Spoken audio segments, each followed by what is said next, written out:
బాపట్ల పట్టణంలో శ్రీ ఛత్రపతి శివాజీ స్మారక సేవా సమితి ఆధ్వర్యంలో భారత్ ఏక్తా ర్యాలీ ఘనంగా నిర్వహించబడింది. సర్దార్ వల్లభాయ్ పటేల్ 150వ జయంతి సందర్భంలో జరిగిన ర్యాలీని బాపట్ల శాసనసభ్యులు వేగేశ్వర నరేంద్రవర్మరాజు ప్రారంభించారు. మున్సిపల్ హై స్కూల్ నుండి టౌన్ హాల్ వరకు సాగిన ర్యాలీలో వివిధ రాజకీయ నాయకులు, సమాజ సేవకులు, పాఠశాల విద్యార్థులు, ఉపాధ్యాయులు పాల్గొని తీరును భారత ఏక్తా కోసం స్ఫూర్తిదాయకంగా చూపించారు.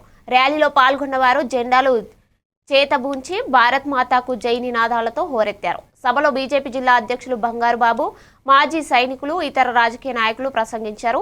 రాష్ట్ర మాజీ సైనిక సంఘం అధ్యక్షులు తాండ్ర సాంబశివరావు ఈ భారీ ర్యాలీ భారత ఏక్తా కోసం మద్దతుగా ఉంటుందని తెలిపారు.